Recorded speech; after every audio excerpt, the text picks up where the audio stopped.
کرام السلام علیکم ورحمۃ اللہ وبرکاتہ۔ الحمد للہ کفا والسلام علی عبادہ الذین اصطفیٰ، اما بعد فاعوذ باللہ من الشیطان الرجیم، بسم اللہ الرحمن الرحیم۔ ومن شہد منکم الشہر فلیصمہ ومن کان مریضا او علی سفر فعدۃ من ایام اخر یرید اللہ بکم الیسر ولا یرید بکم العسر، صدق اللہ مولانا العظیم وصدق رسول النبی الامین الکریم، ونحن علی ذلک لمن الشاہدین والشاکرین والذاکرین والحمد للہ رب العالمین۔ آئی بارگاہ رسالت معاذ صلی اللہ تعالی علیہ وسلم نے آپ اور ہم تمام حضرات مل کر اپنے آقا مولا جناب احمد مجتبیٰ محمد مصطفیٰ صلی اللہ علیہ وسلم کی بارگاہ میں عقیدت و محبت کے ساتھ جھوم کر درود پاک پڑھنے اللہم صلی علی سیدنا مولانا محمد بارک وسلم صلی اللہ علیہ وسلم السلام علیکم یا رسول اللہ صلی اللہ تعالی علیہ وسلم۔ میں نے جس آیت کریمہ کی تلاوت کا شرف حاصل کیا ہے، اللہ رب العزت ارشاد فرماتا ہے کہ تم میں سے جب کوئی رمضان کا مہینہ پالے تو اس کے روزے رکھ لیا کرے۔ وہ من کانا مریضن، اور اگر کوئی بیمار ہو، او علی سفر یا مسافر ہے، فمن تو فعدۃ من ایام اخر، تو ان کے لیے رخصت ہے کہ اتنے روزے وہ کسی اور دنوں میں رکھ لیا کریں۔ اللہ تمہارے لیے آسانیاں چاہتا ہے، ولا یرید بکم العسر، سختی نہیں چاہتا ہے۔ اللہ چاہتا ہے کہ تم آسانی کے ساتھ اس فریضہ کو انجام دو۔ معزز سامعین کرام، حدیث پاک میں ہے جیسے ہی عید کا دن آتا ہے، اللہ رب العزت جبریل امین کو حکم فرماتا ہے کہ جاؤ جنت کو سجانے کا حکم دے دو، کیونکہ 1 سال بعد رمضان کا مہینہ آنے والا ہے۔ تو رمضان کے احترام اور عظمت کے پیش نظر اللہ رب العزت 1 سال پہلے سے ہی جنت کو سجانے کا حکم دے دیتا ہے۔ 1 سال بعد رمضان آئے گا، 1 سال پہلے سے کام شروع کر دو۔ ادھر رمضان ختم ہوا، ادھر جنت کو سجانے کا کام شروع ہوا۔ تو چونکہ ہمارا خالق، ہمارا مالک، ہمارا معبود رمضان کے لیے پہلے سے ہی تیاری کا حکم دیتا ہے، اس لیے ہم لوگ بھی رمضان سے 2 جمعہ پہلے سے ہی تیاری کی گفتگو کر رہے ہیں، تاکہ رمضان کے تعلق سے ہمیں مکمل اور ضروری مسائل معلوم ہو جائیں، اور ہم لوگ روزے رمضان کو جن سے شرع نے حکم دیا ہے، شریعت کا حکم ہے، اس شریعت کو پیش نظر رکھتے ہوئے رمضان کے روزے رکھ سکیں۔ حضرات محترم، میرے آقا فرماتے ہیں کہ میری امت کو اللہ تعالیٰ نے 5 نعمتیں ایسی دی ہیں کہ مجھ سے پہلے کسی نبی کی امت کو نہ ملی۔ یہ میری خصوصیت ہے کہ میری امت کو ملی ہے، باقی کسی نبی کی امت کو نہیں۔ وہ 5 نعمتیں کیا ہیں؟ سرکار فرماتے ہیں پہلی تو یہ ہے کہ جب رمضان کی پہلی تاریخ آتی ہے، کل پہلا رمضان ہے، آج نہیں، کل پہلا رمضان ہے، تو آج ہی رات کو اللہ تعالیٰ اپنے بندوں کی طرف نگاہ رحمت فرماتا ہے۔ کل رمضان آنے والا ہے، اللہ نگاہ رحمت فرماتا ہے، اور میرے آقا فرماتے ہیں کہ جس بندے کی طرف اللہ نگاہ رحمت فرما دے اسے کبھی عذاب نہیں دیتا، وہ پھر عذاب میں مبتلا نہیں ہوتا ہے، عذاب سے نجات مل جاتی ہے۔ دوسری چیز کیا ہے؟ دوسری چیز یہ ہے کہ منہ کی بدبو تو بدبو ہوتی ہے، لوگ اس سے دور بھاگتے ہیں، لیکن میرے آقا فرماتے ہیں روزے دار کے منہ کی بو، دن بھر نہ کھانے سے جو ایک بو پیدا ہوتی منہ میں، اللہ تعالیٰ کے نزدیک یہ بو مشک سے زیادہ بہتر معلوم ہوتی ہے، مشک سے زیادہ معتبر اور بہتر ہے روزے دار کی منہ کی بو۔ ये दूसरी खुसूसियत।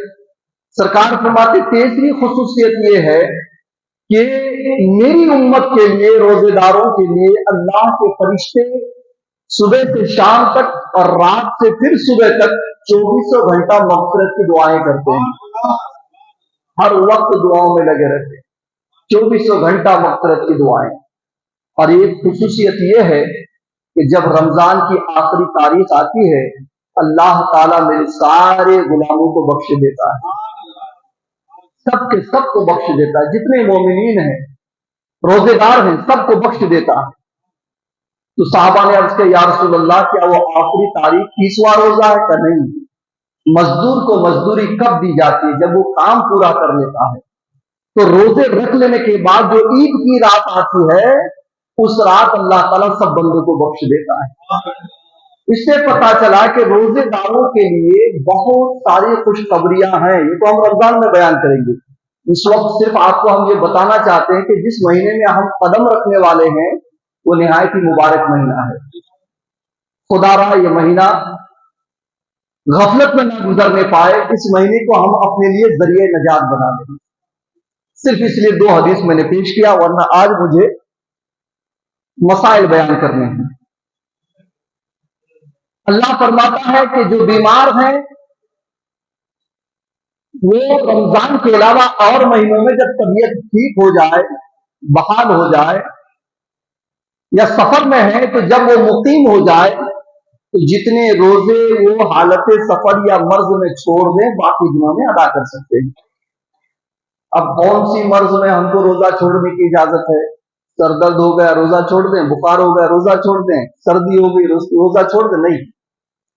अगर आपका तजुर्बा शाहिद है कि अगर आप रोजा रखेंगे, मिसाल के तौर पर आपने रमजान के अलावा किसी दिन भूखा रह करके देखा था या भूखा रहने की बारी आई थी, तो आप चक्कर खाकर गिर पड़े, आपके अंदर जो है राशा तारी हो गई, आंखों के सामने अंधेरा छा गया कि दिखने को कुछ नहीं आ रहा है, या फिर आप जो बीमार है आपकी बीमारी तवील पकड़ गई, या फिर ऐसा है कि हाजिक डॉक्टर जो माहिर है उसने कह दिया कि भाई अगर न खाओगे दिन में तो तुम्हारी जान जाने का खतरा है। तो ऐसी सूरत में शरीयत कहती कि आपको इजाजत है, आप चाहें तो रमजान में रोजा ना रखें, जब तबीयत ठीक हो जाए तब कजा कर लें। ऐसी सूरत में इजाजत है। और शुगर के मरीजों के लिए शरीयत ने यह कहा है कि जहां तक मुमकिन हो सके आप रोजा रखें, जब तक मुमकिन हो सके। और जब आपको ये यकीन हो गया कि भाई रोजा ना खाने की सूरत में हमारा शुगर लेवल बहुत बढ़ जाता है, बहुत तकलीफ हो जाती है, गिरने का खतरा रहता है, तो ऐसी सूरत में शरीयत कहती है कि आप रोजा ना रखें और दिनों में रोजा रख लें, कजा कर लें। लेकिन कुछ चीजें हैं कि शुगर के मरीज हो या दिगर मरीज हो, अगर दवाइयों का इस्तेमाल करें तो तबीयत बहाल रहती है, तो क्या उन दवाइयों का हम इस्तेमाल कर सकते हैं रोजे की हालत में या नहीं कर सकते हैं? मिसाल के तौर पर इंजेक्शन है, ग्लूकोज है, ठीक है कि इंजेक्शन लेंगे तो रोजा टूटेगा या नहीं, ग्लूकोज का इस्तेमाल करेंगे तो रोजा टूटेगा या नहीं। तो कहते हैं ऐसा मरीज जो दवा ना खाने से चक्कर खाकर गिर जाता है, उसको निहायत ही कमजोरी हो जाती है, बीमारी बढ़ जाती है, तो ऐसे लोगों के लिए ग्लूकोज का इस्तेमाल भी जायज है और इंजेक्शन का इस्तेमाल भी जायज है। अब इसके इस्तेमाल के 2 तरीके हैं, इंसुलेंस हो, ग्लूकोज हो, इंजेक्शन हो, तरीके 2 हैं। एक तरीका तो यह है कि मुनफिज के जरिए ये दवाइयां अंदर डाली जाएं, और एक तरीका यह कि मसाम के जरिए दवाइयां अंदर डाली जाएं। मुनफिज क्या है और मसाम क्या है, इसको समझिए। वो रास्ता जिसके जरिए खुराक या दवाई मैदे तक पहुंच जाए या दिमाग तक पहुंचाई जाए और वो कुदरती रास्ता हो तो उसको मुनफिज कहते हैं। मिसाल के तौर पर हमारा मुंह ये मुनफिज है, यानी एक रास्ता है कि इसके जरिए ग़िज़ा हम मैदे तक पहुंचाते हैं। कान ये मुनफिज है कि इसके अंदर एक जौफ है, यहां दवाई डालेंगे तो अंदर जाकर के कटोरा है, वहां दवाई आपको दिखाई नहीं देगी। یہ मुनफिज है। नाक एक मुनफिज है कि इस सुराख के जरिए आप दिमाग तक दवाई चढ़ा सकते हैं। इसी तरीके से कान हो गया, मुंह हो गया, नाक हो गया, और भी मुनफिज है। तो इन मुनफिजात के जरिए जो दवाइयां मैदे तक या दिमाग तक पहुंचाई जाए उससे रोजा टूट जाएगा, इसमें कोई शक नहीं। गोली खा ली आपने, मिसाल के तौर पर ग्लूकोज कई तरह के होते हैं, एक पाउडर होता है पानी में घोल कर पीते हैं, इससे रोजा टूट जाएगा। एक टेबलेट होता है कि मुंह में डाल के पानी से निगल लेते हैं, इससे भी रोजा टूट जाएगा। एक सिरप होता है ग्लूकोज सिरप, 2 चम्मच आपने पी लिया, इससे भी रोजा टूट जाएगा। मगर एक तरीका वो है जिससे रोजा नहीं टूटता, वो क्या है? इंजेक्शन के जरिए गोश्त में आपने ग्लूकोज का इंजेक्शन लगा दिया, या दवाई का इंजेक्शन लगा दिया, या रग में आपने इंजेक्शन लगा दिया, या आपने इंसुलिन ले लिया। इंसुलिन जो शुगर के मरीज लेते हैं शुगर को लेवल करने के लिए, तो इंसुलिन से भी, इंजेक्शन से भी, जो मसान के जरिए दवाई अंदर डाली जाए, इंजेक्शन के जरिए जो दवाई अंदर डाली जाती है, इंसुलिन जो अंदर चढ़ाई जाए, तो कहते हैं उससे रोजा नहीं टूटता है। क्योंकि रोजा सिर्फ उसी दवाई या ग़िज़ा से टूटेगा जो मुनफिज के जरिए दिमाग या मैदे तक पहुंचाई जाए, मसान के जरिए नहीं। और इंजेक्शन का जो सुराख होता है वो मसनूई सुराख होता है और बारीक होता है, उसके जरिए जो दवाइयां अंदर चढ़ाई जाए, चाहे वो मैदे तक क्यों ना पहुंच जाए या दिमाग तक क्यों ना चढ़ जाए, उससे रोजा नहीं टूटता। मिसाल के तौर पर हमने आंख में सुरमा लगाया, सुरमा लगाने के बाद जब आप थूकेंगे तो आपके थूक के साथ सुरमा का कलर बाहर आता है। मैं लगाया आंख में, थूक के साथ कैसे बाहर आया? बात समझ में आ रही है? आंख में आपने दवाई डाली, ये दवाई दिमाग तक भी पहुंचती है, मैदे तक भी पहुंचती है, मगर चूंकि आंख में जो सुराख है वो मुनफिज नहीं है, मसाम है, यानी बिल्कुल बारीक है, सुई के नोक के बराबर। तो जो सुराख सुई के नोक के बराबर है, उसके जरिए दवाई अगर मैदे तक पहुंच भी जाए तो उससे रोजा नहीं टूटता। जैसे हमने आंख में दवाई डाली और वो दवाई मैदे तक भी पहुंची, दिमाग तक भी पहुंच सकती है। सुरमा हमने आंख में लगाया और उस सुरमे का मजा हमारे हर में महसूस भी हो रहा है, उसका कलर भी थूक के साथ बाहर आ रहा है, तो इससे रोजा नहीं टूटता। क्योंकि यहां पर आंख के अंदर जो सुराख है वो सुराख मुनफिज नहीं है बल्कि मसाम है, सुई के बारीक नोक के बराबर है, उसके जरिए वो दवाइयां अंदर जाती है, सुरमे का कलर जाता है, तो उससे रोजा नहीं टूटता। इसी तरीके से इंजेक्शन के जरिए इंसुलिन लेने से या दवाई चढ़ाने से, ग्लूकोज लेने से, इससे रोजा नहीं टूटेगा। किसके लिए? जो मरीज है, तकलीफ में मुब्तला है, एक मसला। दूसरा मसला है डायलिसिस का। कभी कभी क्या होता है कि पेशाब बंद हो जाता है तो लोग क्या करते हैं? डायलिसिस कराते हैं, तो इससे रोजा टूटेगा या नहीं? तो कहते हैं डायलिसिस के जो है 2 तरीके हैं। एक होता है हेमोडायलिसिस, एक होता है पेरिटोनियल डायलिसिस। हेमोडायलिसिस क्या होता है? ये इसके जरिए गुर्दे के अंदर से फासिद खून के फासिद मवाद को निकाल लिया जाता है, और तेजाबियत जो ज्यादा होती है, वहां पर नमकीनी ज्यादा हो जाती है, उसको बाहर की जाती है, और गुर्दे के अंदर जो पानी जमा हो जाता है उसको बाहर किया जाता है। और एक होता है पेरिटोनियल डायलिसिस, वो पाइप डायरेक्ट मैदे के पास जो है, जो हमारी अतड़ी है उसके ऊपर एक मोटी चमड़ी झिल्ली है, वहां तक वो पाइप बड़ा सुराख करके डाल दिया जाता है, और उसके जरिए दवाइयां अतड़ी में चली जाती है। ठीक है, तो कहते हैं हेमोडायलिसिस से रोजा नहीं टूटेगा, क्योंकि उसकी कोई दवाई ना मैदे में जाती है ना ही दिमाग तक पहुंचती है। और पेरिटोनियल डायलिसिस जो है उससे रोजा टूट जाता है। ये हमारे जहन में होना चाहिए। एक मसला है इनहेलर का। ये इनहेलर किसके लिए इस्तेमाल होता है? जिसको दम्मा की बीमारी होती है। बहुत सारे लोग ऐसे सांस लेने की परेशानी होती है, जब तक वो इनहेलर ना ले, वो जो स्प्रे मारते हैं, तब तक उनकी सांस सही से चलती नहीं है। तो अब सवाल यह है कि इनहेलर से रोजा टूटेगा या नहीं? तो कहते हैं इनहेलर का इस्तेमाल अगर रात को कर लिया जाए और दिन भर इंसान आराम से रह सकता है, तो उसके लिए लाजिम और जरूरी है कि रात को ही इनहेलर का इस्तेमाल कर ले और दिन भर आराम से रोजा रखे। जो एक टाइम रात को ले लेने से दिन भर आराम से रोजा रख सकता है, उसको इनहेलर की जरूरत ना पड़े, उनके लिए वाजिब और फर्ज है कि उसको रात को ही इस्तेमाल करे। लेकिन अगर कोई ऐसा है कि उसको दिन को कई बार इनहेलर लेने की जरूरत पड़ती है, उनकी सांसें उखड़ जाती है, तो कहते हैं ऐसे मरीज के लिए शरीयत ने इजाजत दी है कि वो रोजा ना रखे, तबीयत जब ठीक हो जाए तब रोजा रखें। और अगर उसको उम्मीद नहीं कि मेरी तबीयत ठीक होगी, तो कहते हैं कि वो हर रोजे के बदले में फिदिया अदा कर दिया करे। शरीयत ने उसके लिए रास्ता रखा है कि हर रोजे के बदले में वो फिदिया अदा कर ले। अच्छा, एक चीज है ऐनमा इस्तेमाल करना। ऐनमा, ऐनमा किसे कहते हैं?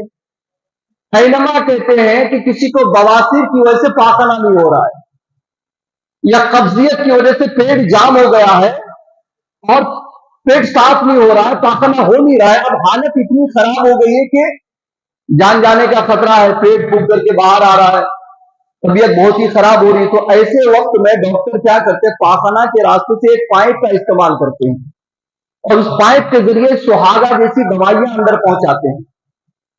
ठीक है, वो दवाई अंदर पहुंचा के उस पाइप के ऊपर जो है एक गेंदनुमा स्पंज होता है, उसको दबा करके वो दवाई को अंदर ढकलते हैं, और वो दवाई जब अंदर जाती है तो अंदर वो दवाई अपना असर अंदाज होती है, उसके जरिए बंदे को पाखना हो जाता है। ठीक है, तो कहते हैं अगर ऐनमा का इस्तेमाल किया जाए हालत रोजा में तो रोजा टूट जाएगा, क्योंकि वो डायरेक्ट मैदे में दवाइयां पहुंचाता है, और जो दवाई डायरेक्ट मैदे में पहुंचा दी जाए उससे रोजा टूट जाता है। बहुत सारी चीजें, नए नए मसाइल हैं ऐसे। ब्लड प्रेशर की बीमारी, जिसको दिल की बीमारी है, कि दिल की सिरियानियां जो है, जो बारीक बारीक रगें जो दिल के अंदर है, वो सिकुड़ जाते हैं कभी, और सख्त दर्द यहां महसूस होता है सीने में, दिल के अंदर शदीद दर्द। ऐसे वक्त के लिए एक दवाई का इस्तेमाल, एक स्प्रे का इस्तेमाल होता है जिसको नाइट्रो ग्लिसरीन कहते हैं, और एक टिकिया होती है, उसको जबान के नीचे डाला जाता है। तो कहते हैं अब ये दिल की बीमारी वाले अगर कोई रोजेदार हो और इन दवाइयों का इस्तेमाल करे, जो टिकिया जो जबान के नीचे डाल दिया जाए या नाइट्रोग्लिसरीन का इस्तेमाल करे, तो रोजा टूटेगा या नहीं? तो कहते हैं इससे रोजा टूट जाएगा, क्योंकि ये जैसी ही जबान के नीचे आप डालेंगे, ये टिकिया जो गोली होती है वो पिघल करके जो है धूप के साथ मिक्स हो जाती है दवाई, और उसी के जरिए वो हल्क के नीचे उतर जाती है, और हर वो दवाई जो हल्क के नीचे उतर जाए उसका मजा भी महसूस होता है, तो उससे रोजा टूट जाएगा। लिहाजा अगर कोई दिल का मरीज है तो वो रोजा तोड़ करके अगले महीने में या जब उसकी तबीयत बहाल हो सिर्फ कजा कर ले, कफारा अदा करने की जरूरत नहीं है। इस तरह के और सारे मसाइल हैं। मिसाल के तौर पर केठी टड़ी का इस्तेमाल होता है, किसके लिए? किसी के मसाने में पथरी हो गई या कोई बीमारी हो गई, उस पथरी को निकालने के लिए पेशाब के जरिए खास मखसूस पाइप डालते हैं, उसको केथी टड़ी बोलते हैं। पाइप डाल करके अंदर से वो जो पथरी होती है, जो मर्ज होता है, वहां दवा पहुंचा करके उसका इलाज किया जाता है। तो इससे रोजा टूटता है या नहीं? तो कहते हैं कि इससे रोजा नहीं टूटेगा। वजह यह है कि जिस पाइप के जरिए हम दवाई पहुंचाते हैं पेशाब के रास्ते से, ये दवाई सिर्फ मसाने तक पहुंचती है, मैदे तक नहीं पहुंचती है, और मसाने और मैदे के बीच में कोई ऐसा रास्ता नहीं है मुनफिज कि दवाई यहां से वहां तक मुंतकिल हो जाए। तो कहते हैं अगर हालत रोजा में किसी के लिए कैथीटेरी का इस्तेमाल हुआ, मखसूस पाइप का इस्तेमाल किया गया, तो उसका रोजा नहीं टूटेगा, वो रोजेदार ही रहेगा। इसी तरीके से दांत उखड़वाया जाता है कभी कभी, तो हालत रोजा में अगर दांत मुनासिब तो है कि रात को ही उखड़वा लें, दिन को ना उखड़वाएं रोजे की हालत में। लेकिन रोजे की हालत में अगर दांत आपने उखड़वाया और खून का कोई हिस्सा आपके हल्क के नीचे चला गया, उसका मजा भी हल्क में महसूस हुआ, तो रोजा टूट जाएगा। और अगर कोई हिस्सा अंदर नहीं गया तो रोजा नहीं टूटेगा। कभी कभी रोजे की हालत में ऑपरेशन की भी बारी आ जाती है, तो ऑपरेशन करने के लिए बेहोश करने की जरूरत पड़ती है, तो बेहोशी से रोजा टूटेगा या नहीं, सवाल यह है। तो कहते हैं कि बेहोशी से रोजा टूटने का कोई सवाल नहीं आता है, क्योंकि बेहोशी 3 तरह के किए जाते हैं। एक तो इंजेक्शन लगाकर बेहोश किया जाता है, जो नसों में इंजेक्शन डाल करके बेहोश कर दिया जाता है। एक रीढ़ की हड्डी में इंजेक्शन डाल करके बेहोश किया जाता है, और तीसरी सूरत जो है बेहोश करने के लिए वो ये है कि मुंह के जरिए गैस या नाक के जरिए डाल करके इंसान को बेहोश किया जाता है। तो जो दवाई रग में डाल करके बेहोश किया जाए या रीढ़ की हड्डी में इंजेक्शन डाल करके बेहोश किया जाए, उससे रोजा नहीं टूटेगा, क्योंकि ये मुनफिस के जरिए दवाई नहीं गई है, बल्कि मसाम के जरिए दवाई गई है, इंजेक्शन के जरिए, इसलिए ये दिमाग और मैदे तक अगर पहुंच भी जाए तो रोजा नहीं टूटेगा। हाँ, जो गैस वाली दवाई मुंह के जरिए डाल करके बेहोश किया जाए, उससे रोजा टूट जाएगा। तो ये वो मसाइल थे, जदीद मसाइल, जो कभी कभी इंसान को उलझन में डाल देते हैं कि रोजा टूटा या नहीं। बहुत सारे लोग इंश्योरेंस लेना पसंद नहीं करते हैं रोजे की हालत में कि भाई टूट ना जाए, तो अल्हम्दुलिल्लाह शरीयत ने इजाजत दी है, इंश्योरेंस से रोजा नहीं टूटेगा। कभी कभी इंजेक्शन लगाने की जरूरत पेश आ जाती है, तो इससे रोजा नहीं टूटता है, चाहे आप रग में लगाइए चाहे गोश्त में लगाइए। तो बहुत सारे मसाइल अल्हम्दुलिल्लाह जो जदीद थे आप हजरात के सामने मैंने रखा। अगर ऐसा कभी मौका आ जाए तो रमजान के महीने में इन मसाइल को जहन में रख करके आप कदम बढ़ाइए, ताकि आपका कोई रोजा खराब ना हो और अल्हम्दुलिल्लाह हर रोजा शरीयत के मुताबिक हमारा पूरा हो जाए। अब यह है कि खाने पीने जिमा करने से रोजा टूट जाता है, जानबूझ करके करेंगे तो कज़ा भी है और कफारा भी है, और भूले से ऐसा होगा तो रोजा नहीं टूटेगा, जबकि फौरन उस काम से आप बाज आ जाएं। सिगरेट, बीड़ी, तंबाकू, इसी तरीके से पान, ये सब खाने से रोजा टूट जाता है। कान में दवा डाले रोजा टूट जाएगा, नाक के जरिए आपने दवा चढ़ाया रोजा टूट जाएगा। तो जिन चीजों से रोजा टूट जाता है उससे बचने की कोशिश करें। बसा औकात लोग क्या करते हैं, उल्टी हो जाती है तो सोचते मेरा रोजा टूट गया। तो अगर खुद ब खुद उल्टी आ गई, अगरचे मुंह भरकर हो, अगरचे दाने की उल्टी हो, खून की उल्टी हो, सफरा की उल्टी हो, तो रोजा नहीं टूटेगा, खुद ब खुद आ गई। हाँ, उसमें से कोई हिस्सा अगर मुंह में आकर पलटकर अंदर चली गई तो अब रोजा टूट जाएगा। और अगर आपने जानबूझ करके कसदन उल्टी किया, खाने की, सफरा की, खून की या कड़वा पानी की, तो ऐसी सूरत में रोजा अगर मुंह भरकर उल्टी है तो टूट जाएगा। तो इन बातों का आप ख्याल रखें। अल्लाह करे कि हमारा रोजा शरीयत के दायरे में पूरा हो जाए।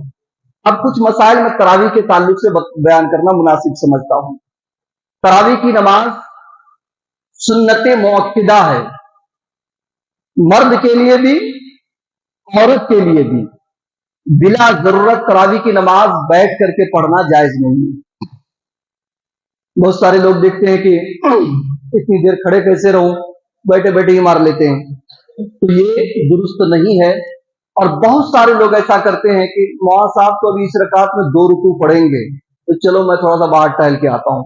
वो आराम से टहल के आता, उनको आइडिया है कि कितनी देर के बाद ये रुकू करने वाले हैं, उसके बाद अब धड़ाक से मारे और फट से रुकू में चले गए। ये चीजें जायज और मुनासिब नहीं है। तो नमाज के साथ एक तरीके का आपकी ये मजाक हो गया कि भाई नमाज भी हो रही है और आप घूम भी रहे हैं और चाय भी पी रहे हैं, पानी भी पी रहे हैं, और जैसे ही रुकू हुआ फट से आए, रुकू में शामिल हो गए, सलाम फिर इमाम सब सभी हाजिर हैं, शुरू किए तो सब गायब हैं। तो इस तरीके के मामलात नहीं होनी चाहिए। ठीक है, तरावी की नमाज की चाहे तो आप 20 रकात की एक साथ नियत कर सकते हैं, कोई हरज नहीं, नमाज हो जाएगी। ठीक है, मगर 2-2 रकात पे नियत करना ज्यादा मुनासिब है, ये ज़हन में रहे।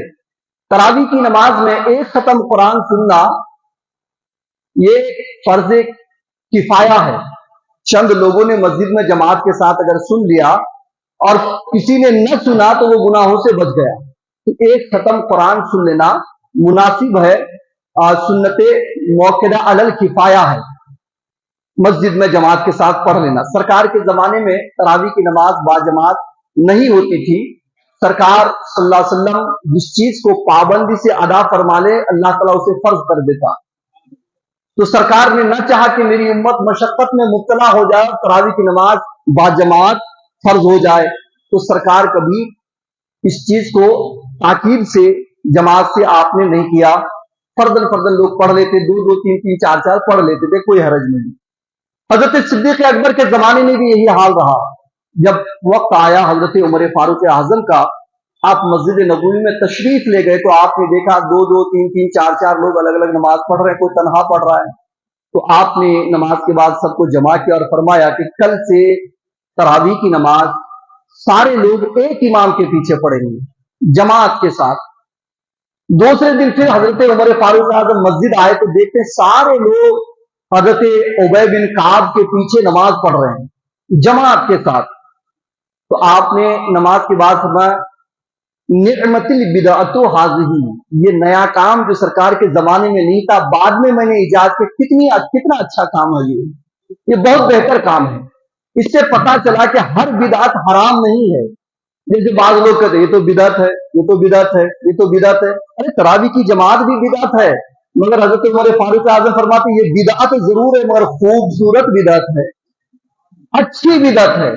यानी सरकार अगर ये काम करते तो ये फर्ज हो जाता, और चूंकि हजरत उमर फारूक आजम नबी नहीं है, इन्होंने किया तो फर्ज ना रहा बल्कि सुन्नत मौक़िदा अलल किफ़ाया ही रहा।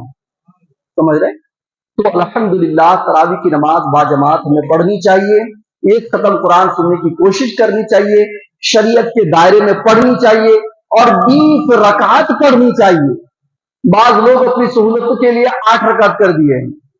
ये हदीस के खिलाफ है, इजमा के खिलाफ है, अइम्मा के खिलाफ है, सहाबा के खिलाफ है, हमारे नबी के खिलाफ है। 20 रकात नमाज तरावी की है। यहां तक कि हदीस पाक में कि हजरत उमर के जमाने में 23 रकात पढ़ी जाती थी। 23 क्यों? 20 तरावी की, 3 वित्र वाजिब की। 20 रकात तरावी पढ़ने का 3 रकात वित्र वाजिब पढ़ते हैं ना, तो रावी कहते कि 23 रकात पढ़ी जाती थी, मतलब है कि 3 वित्र वाजिब और 20 तरावी की। और इसी पर अमल हजरत अली मुर्तजा का रहा। हजरत अली मुर्तजा ने भी 20 रकात नमाज तरावी पढ़ाई। फिर उसके बाद खुलफाए राशिदीन के बाद जितने खुलफा चले सबों ने 20 रकात, यहां तक कि अइम्मा मुज्तहिदीन में देख लीजिए, हजरत इमाम आजम, हजरत इमाम मालिक, हजरत इमाम शाफी, इमाम अहमद बिन हंबल, सबों ने 20 रकात नमाज तरावी पढ़ी।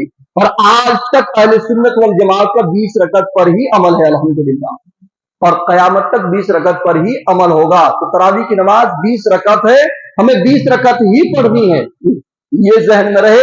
यही साहबा के जमाने में, यही अइम्मा मुज्तहिदीन के जमाने में था। और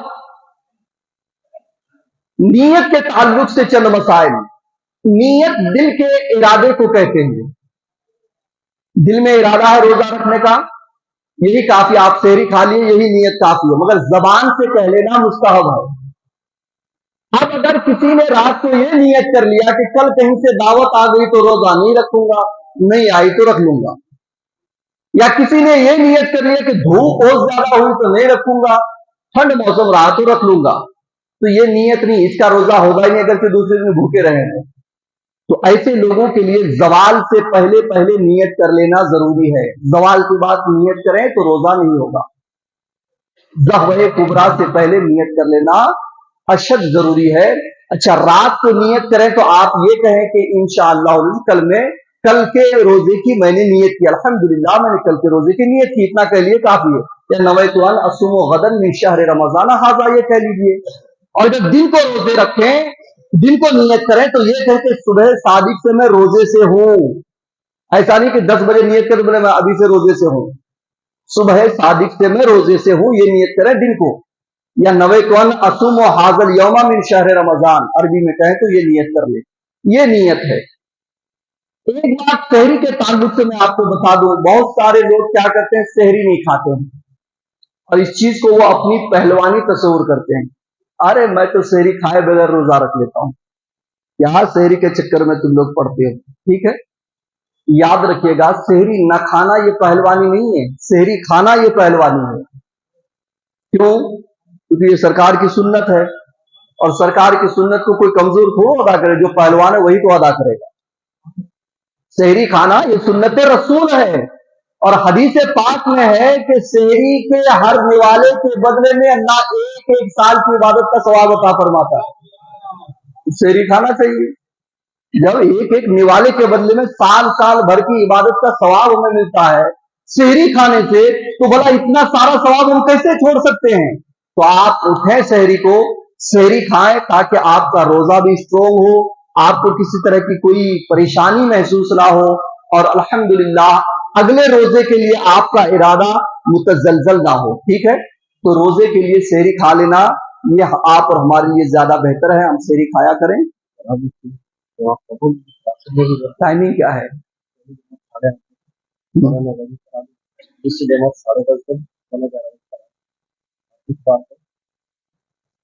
अच्छा, मस्जिद हाजा में اب چلیے مسئلہ مسائل کی جو گفتگو تھی الحمدللہ میں نے کر دیا، مگر الحمدللہ پورے رمضان میں آفس ہی میں رہوں گا یا آپ حضرات کے مابین ہی رہوں گا. کسی بھی مسئلے کی ضرورت پڑے آپ مجھ سے کانٹیکٹ کریں، انشاءاللہ العزیز آپ کو آپ کے مسئلے کا شافی جواب دینے کی میں کوشش کروں گا انشاءاللہ العزیز.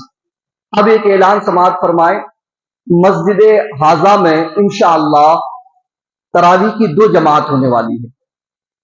ایک جماعت 8:45 بجے، 8:30 بجے عشاء، 8:45 بجے تراویح کی جماعت. ٹائم بالکل فکس ہے. آپ دیکھ رہے ہیں کہ اس مسجد میں الحمدللہ 1 منٹ آگے نہ 1 منٹ پیچھے، جو ٹائم ہے ٹائم ہے. تو اسی ٹائم کے حساب سے آپ حضرات تشریف لائیں. یہ جو پہلی جماعت ہوگی یہ پورے 27 دن میں تراویح ختم کیے جائیں گے، قرآن ختم کیے جائیں گے. پہلی جماعت جو ہوگی یہ 27 دن میں 30 پارے ختم کیے جائیں گے. اور دوسری جماعت کتنے بجے حضرت؟ 10:30 بجے عشاء کی جماعت ہوگی دوسری جماعت میں، اور 11:15 بجے تراویح کی جماعت ہوگی. یہ دوسری جماعت، یہ 10 ہی دن میں 30 پارے ختم کر دیے جائیں گے. ذہن میں رہے کہ پہلی جماعت عشاء کی 8:30، تراویح کی 9:15، دوسری جماعت عشاء کی 10:30، تراویح کی 11:15 بجے ہوگی. پہلی جماعت 27 دن میں قرآن ختم کیے جائیں گے، اور دوسری تراویح میں 10 دن میں قرآن ختم کر دیے جائیں گے. دونوں جماعت میں کثیر تعداد میں آپ حضرات وقت پر آنے کی کوشش کریں. مگر ایک مسئلہ یاد رکھ لیں، 10 دن میں ایک ختم سنا دینے کا مطلب یہ نہیں ہوتا کہ 20 دن کی تراویح آپ کے لیے معاف ہو گئی. بہت سارے لوگ سوچ رہے ہم نے تو سن لیا 10 دن تراویح ہماری ختم ہو گئی. ہرگز تراویح ختم نہیں ہوتی. تراویح تو آپ کو مکمل رمضان میں پڑھنا ہے، آپ کو پورے 30 دن پڑھنا ہے. 10 دن میں سن لو یا ایک ہی دن میں آپ یہ ختم قرآن سن لو، اس سے کوئی فرق نہیں پڑتا. تراویح کی نماز پورے 30 دن ہی یا جب تک رمضان کا مہینہ ہے تب تک آپ کو پڑھنی ہے تراویح کی نماز. ایک دن بھی چھوڑیں گے تو یہ سنت موقدہ ہے، علی الکفایہ سنت موقدہ، اس کی تاکید آئی ہے. آپ گنہگار ہوں گے، سزا کے مستحق ہوں گے. اس لیے آپ سے گزارش ہے کہ اگرچہ 10 دن میں تراویح ختم ہو جائے، قرآن ختم ہو جائے، مگر تراویح مکمل رمضان آپ پڑھتے رہیں جو سورہ تراویح ہوگی. بعد 10 دن میں ختم، اور باقی تراویح سورہ تراویح تو ہوتی رہے گی 27 دن تک. 27 دن تک نہیں، پورے 30 دن تک ہوگی الحمدللہ جب تک رمضان کا مہینہ ہے. تو آپ حضرات سے گزارش ہے کہ آپ تمامی حضرات جو کچھ میں نے عرض کیا ہے اس پر عمل کرنے کی کوشش کریں. السلام علیکم ورحمۃ اللہ وبرکاتہ.